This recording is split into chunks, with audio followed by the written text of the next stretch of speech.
আসসালামু আলাইকুম, সবাইকে স্বাগত জানাচ্ছি আজকের এপিসোড দেখার জন্য। আজ নিয়ে এসেছি খুব অল্প তেল মশলায় খুব সহজে কিভাবে মুরগির লাল ঝোল তৈরি করা যায় সেটাই। আশা করি আজকের রেসিপিটি আপনাদের ভালো লাগবে। যদি ভালো লাগে তাহলে অবশ্যই লাইক কমেন্ট শেয়ার করতে ভুল করবেন না। নতুন বন্ধুরা বেল আইকনে ক্লিক করে রাখবেন যেন নোটিফিকেশন আকারে সবার আগে আপনার কাছে পৌঁছে যায়। তাহলে চলুন দেখি এর মূল প্রস্তুত প্রণালীতে। সবার প্রথম এখানে ৮-১০টির মতো শুকনো মরিচ ভিজিয়ে রেখেছি, হাফ কাপ পরিমাণ পেঁয়াজ কুচি, 2টো রসুন, লাল কাঁচামরিচ আর 3টা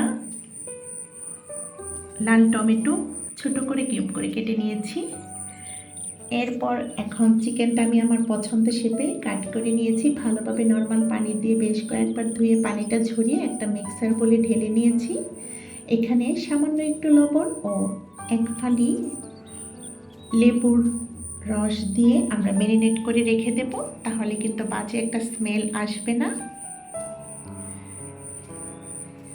খুব ভালোভাবে গা মাখা করে আমরা এটা 15 থেকে 20 মিনিটের জন্য রেখে দেব। এখন যে পেঁয়াজ রসুন টমেটো মরিচগুলো আমি ব্লেন্ডার করে নেব। আসলে আমি ব্লেন্ডার জাগে ঢেলে নিয়েছি, দেখতে পাচ্ছেন। এই মুহূর্তে কিন্তু লোডশেডিং হয়ে গিয়েছিল, সেজন্য আমি আর বিদ্যুতের জন্য অপেক্ষা না করে আমি শিলপাটায় বেটে নিয়েছি। তবে শিলপাটায় বেটে নিলে কিন্তু এই রেসিপিটা স্বাদটা কিন্তু আরও দ্বিগুণ হয়ে যায়। তবে চেষ্টা করবেন শিলপাটায় করতে। সমস্ত উপকরণগুলো আমি ভালোভাবে শিলপাটায় পিষে নিয়েছি, দেখতে পাচ্ছেন। এখন যে ম্যারিনেট করা লেবুর রস ও লবণ দিয়ে ম্যারিনেট করা চিকেনটুকু সেইখানে কিন্তু আবারও সমস্ত পেস্ট দিয়ে আবার ম্যারিনেট করে রেখে দিয়েছি 10 থেকে 15 মিনিটের জন্য। এইবার চুলাতে একটা কড়াই বসিয়ে দিয়েছি। 1 কেজি চিকেন নিয়েছি, তার জন্য নিয়েছি এখানে বড় আকারের আলু 250 গ্রাম। খোসাটা ছাড়িয়ে আমি 2 টুকরো করে নিয়েছি। ছোট আলু হলে কিন্তু টুকরো করার প্রয়োজন নেই, আস্ত দিয়ে দিতে পারেন। তারপর আলুগুলো ভালোভাবে ধুয়ে পানি ঝরিয়ে গরম তেলে ছেড়ে দিয়ে সামান্য একটু লবণ হলুদ দিয়ে ভেজে নেব, তাহলে কিন্তু খুব সুন্দর একটা কালার আসবে। তো গোল্ডেন ব্রাউন কালার করে উঠিয়ে নিয়েছি। এখন যে আলু ভাজার অবশিষ্ট তেলে ম্যারিনেট করা চিকেনটুকু ঢেলে দেব। এখানে কিন্তু অল্প মশলাই দিয়ে দিচ্ছি, দেখতে পাচ্ছেন আপনারা। চিকেনটুকু ঢেলে দিয়েছি, ঢেলে দিয়ে ভালোভাবে আমরা এটা কষিয়ে নেব, কারণ চিকেনের গায়ে কিন্তু মশলা যতটুকুই আছে না, যে যতটুকুই মশলা হোক না কেন সেটা আমরা ভালোভাবে কষিয়ে নেব। এই পর্যায়ে এখানে হাফ টেবিলের চাইতেও কম হবে হলুদ গুঁড়ো, জিরা গুঁড়ো দিয়ে দিলাম, স্বাদ মতো লবণ দিয়ে ভালোভাবে মশলাটা কষিয়ে নিচ্ছি। চুলার আগুনটা মিডিয়াম টু লো ফ্লেমে রেখে আমি কিন্তু এখনও পর্যন্ত পানি ব্যবহার করিনি। আমি ঢেকে দিয়েছিলাম 5 মিনিটের জন্য। 5 মিনিট পর ঢাকনাটা সরিয়ে এবার আবারও নাড়াচাড়া করে নিচ্ছি। আপনারা দেখতে পাচ্ছেন চিকেনের গা থেকে তেলটা রিলিজ হয়ে গেছে, বা মশলার গা থেকে তেলটা রিলিজ হয়ে গেছে। আর আমি অল্প আছে কিন্তু এটা কষিয়ে নিচ্ছি। আবারও ঢেকে দিয়েছিলাম 3 মিনিটের জন্য। 3 মিনিট পর ঢাকনাটা সরিয়ে দেখতে পাচ্ছেন চিকেনের গা থেকে অনেকটাই পানি বেরিয়ে আসছে। এবার দিয়ে দিলাম শুকনো আদার গুঁড়ো, আর আপনারা কিন্তু আদার পেস্টটা ব্যবহার করতে পারেন।